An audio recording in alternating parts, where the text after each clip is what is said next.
Okay, I'm going to share another recipe with you all today. Today's curry day. I like a good curry. Started off on the mild stuff way back, but I must admit, like it really spicy now, same as I do my chili from the previous recipe. So today we're going to make one of my favourite curries, and that's a Madras, and we're going to make a beef Madras today. I must admit I prefer a lamb Madras, but lamb's a bit expensive. So for bulk shopping and cooking and all that sort of thing, I'm going to use beef, just stewing beef. So we're going to make a curry from scratch. So that includes, it's not out of a jar or anything like that. We're going to make our own Madras curry paste, and that's really easy. Some basic sort of Indian spices and all that sort of thing. And then we're going to use that curry paste to make the beef Madras, which we'll do on the hob, and then we'll bung it in the slow cooker the same as the chili and let it stew away for the rest of the day. So the first thing we're going to be making is our curry paste, and the what you need for your curry paste is you need vegetable oil, and we're going to be using a tablespoon of vegetable oil. We're going to be using some ground coriander, and that's going to be 2 tablespoons of ground coriander. So quite a lot of ground coriander. We're going to be using ground black pepper. That's a teaspoon. We're going to be using 2 teaspoons of hot chili powder. We're going to be using 1 teaspoon of garam masala. We're going to be using 1 teaspoon of ground turmeric. So the turmeric's over there. We're going to be using 1 tablespoon of ground cumin, so quite a lot of cumin in there, 2 cloves of garlic, and 2 tablespoons of brown malt vinegar. So that's just for the curry paste. So we're going to start off making the curry paste first before we move on to the actual curry itself. So what we're going to do is measure out all those ingredients, so it's really easy. Okay, you just mix all those ingredients into a small bowl. So that's all the spices, your garlic and your vinegar, not the vegetable oil. And to that you also add 5 tablespoons of water. So I'm just going to do all that and get it mixed up. Okay, so we're going to measure out the ingredients for our Madras curry paste. So the first thing we want is 2 tablespoons of ground coriander.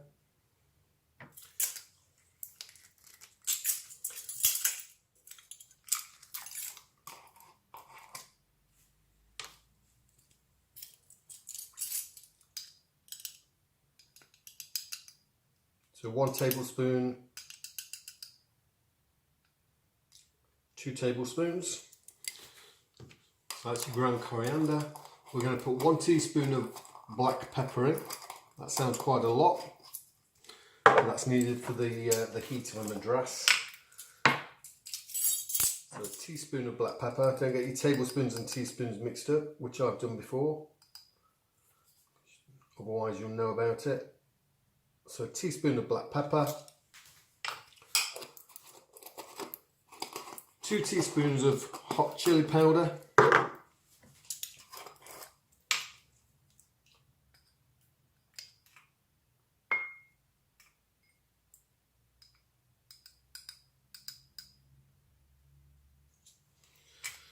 that's the hot chili powder, a teaspoon of garam masala. If you haven't got garam masala, you can just use a standard curry powder. That sometimes works, but if you've got garam masala, that's better. So a teaspoon of garam masala, a teaspoon of ground turmeric,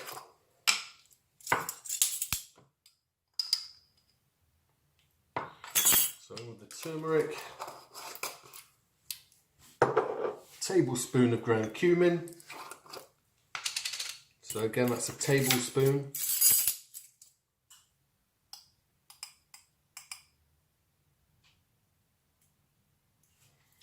I'm just putting this into a little bowl, as you can see. That's just going to be mixed up.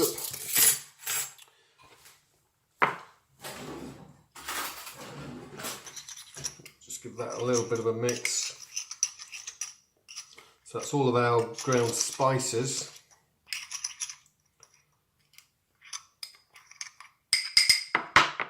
Next thing that goes in there, 2 cloves of garlic. Make sure they're crushed, so 2 cloves of crushed garlic.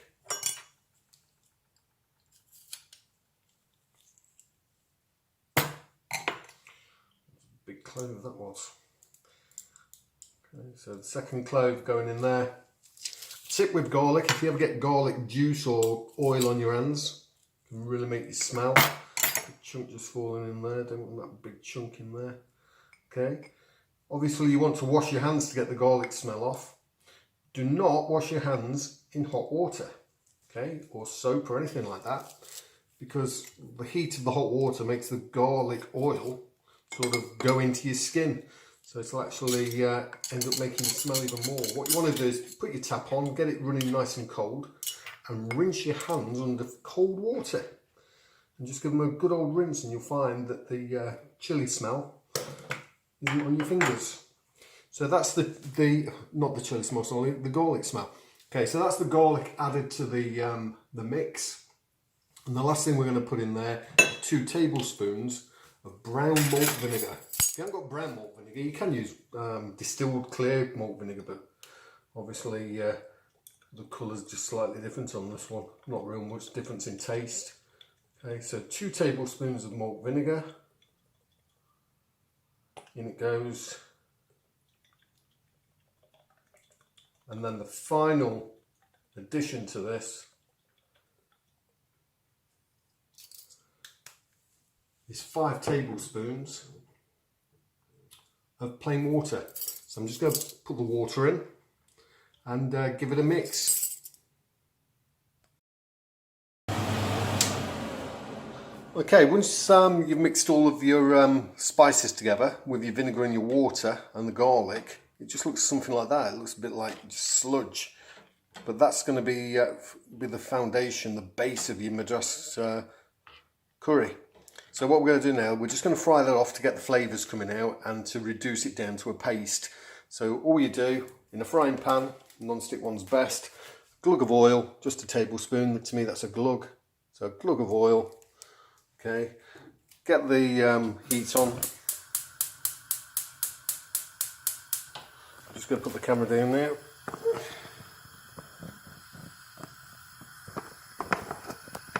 So get the heat on, extract the pan on so it's going to start getting smelly.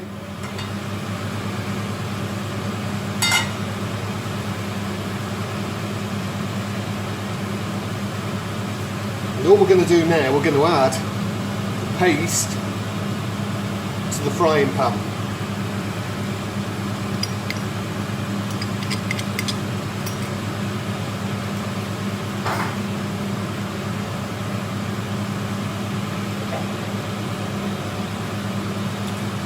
We're basically going to now fry that off for 2 to 3 minutes, and you'll see it will start to reduce and thicken to a paste.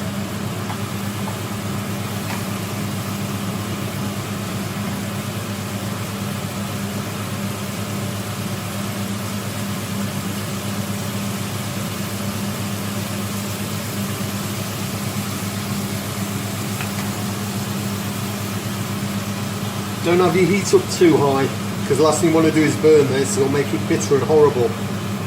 So sort of a medium heat. Just keep it bubbling and stirring it round. And that's going to reduce down there to a nice little paste.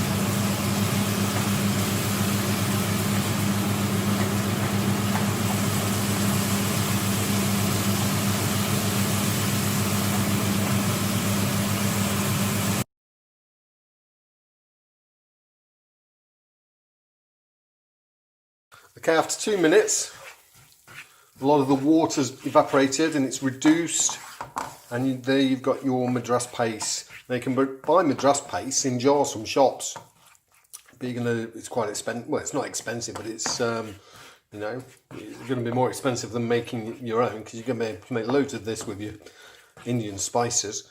And this does keep in the fridge as well, as long as it's covered. It keeps for some time. so you can make it and use half of it or whatever. But for the recipe I'm using today, I'm going to be using all of this Madras paste. So let's move on to making the curry then.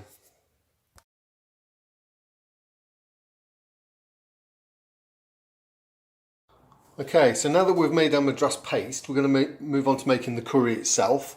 So some real basic ingredients to this, not really that much in it once you've got your paste.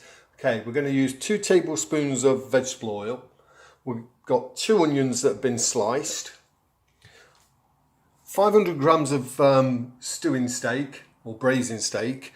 I've actually got a bit more than that. I've got 1 kilo. I like a lot of meat in my curry and like to make sure that everybody's got plenty of meat so we're not fighting over it. So I've got 1 kilo of stewing beef or braising steak, and that's cut into chunks. The butcher's already done that. Like I said, we've got our Madras paste. You need 3 tablespoons of that, so basically that's all of that. We're going to use 2 tablespoons of tomato puree. We're going to use a tin or a carton of chopped tomatoes and 400 mils of beef stock made with a stock cube or a stock pot. And that's basically all there is in your curry. So let's get on with it. Okay, first thing we're going to do then, 2 tablespoons full of oil in my wok or your pan. That's 2 glugs to me, remember. So 1 glug, 2 glugs. We get that on the heat.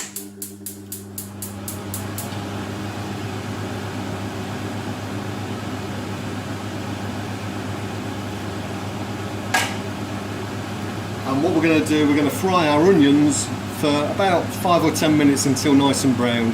So we'll come back to these in 5 minutes or 10 minutes.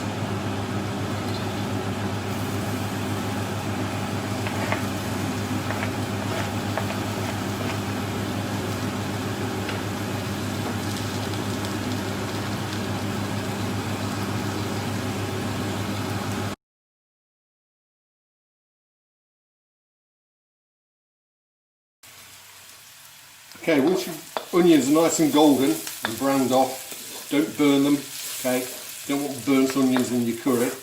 But after about 5 to 10 minutes, they'll look nice and golden. And at this stage, all we're going to do now, we're going to add our beef. As I say, it should be 500 grams, but I've got 1 kilo, so sorry for any of you vegetarians and vegans out there. And once we've added our meat, all we're going to do now is brown that off by mixing it with our onions. I'm just going to brown the meat off. We're not cooking it, just browning it off for about 2 to 3 minutes.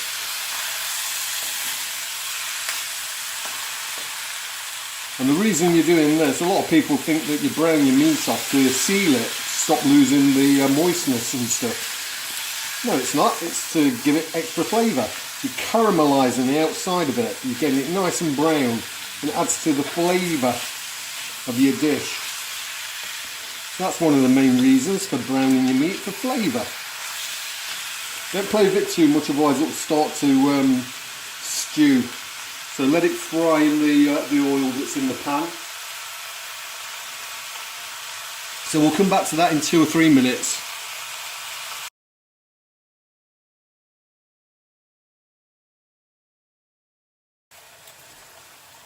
Okay, once your meat's browned, what we're going to do now, we're going to add the Madras paste.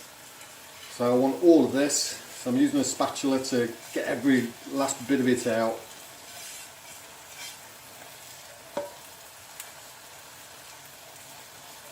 So that's the Madras paste in the pan, and we're just now going to mix that in with our meat and our onions and the juice that's in there. And we're going to cook this for another 2 to 3 minutes. And it'll really start smelling now. You get some really good flavours starting to develop. You can see you're getting a gravy forming already with the meat juices that are in the pan. So we're just going to let this cook away. Again, not too high, medium heat. Make sure you're stirring it and all your meat's getting covered. And we're just going to cook that off again for another 2 to 3 minutes. So we'll come back to that.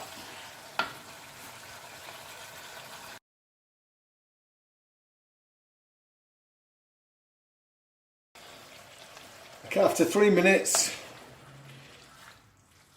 the curry's going to start coming together and your kitchen's going to be full of Indian flavours. The smell in here is unbelievable. I wish I had smell-o-vision. Okay, and all we're going to do now is throw in all the rest other ingredients. Okay, so I've turned the heat down a little bit because we're just going to let this bubble away.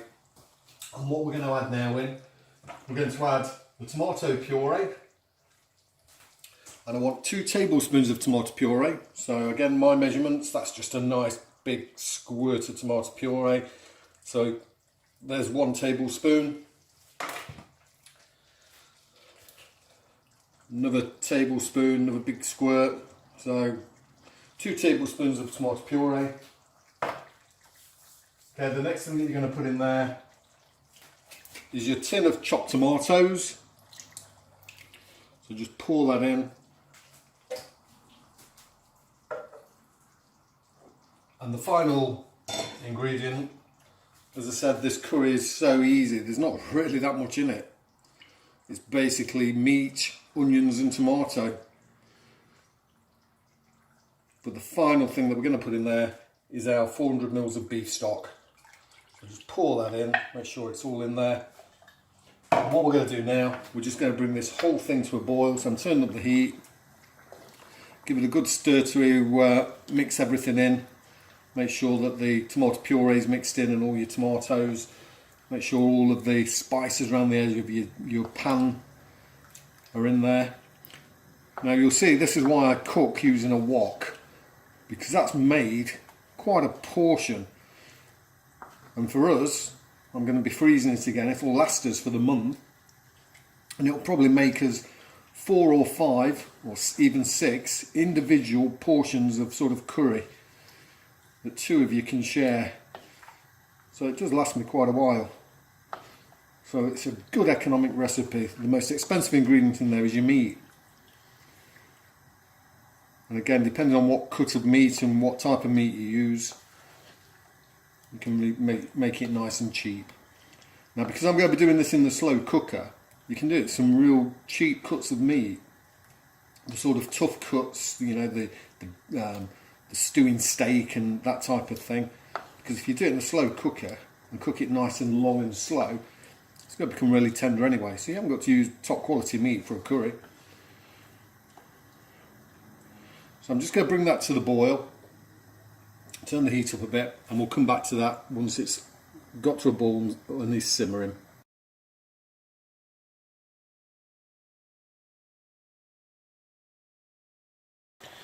Okay, curry's not coming to a boil now, so we're getting it bubbling away. So what I'm going to do now, I'm going to transfer that to my slow cooker. If you're doing it on the hob, you want to turn it down, you want to put a lid on it, and you're going to cook that on the hob for about 2 hours or so. Or you might put it in a casserole dish, do it in the oven that way, nice and slow on a low heat for probably 3 or 4 hours. I'm going to transfer mine to the slow cooker, so we'll turn the heat down and we'll basically take this over to the slow cooker. I'm just going to transfer that into the pot. Try not to make too much of a mess, so nice and slow, because it will all suddenly go in.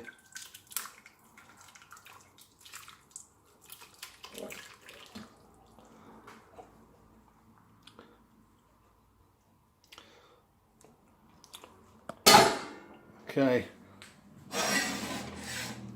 and there we go. We're just going to pop the lid on that now, take over to the slow cooker.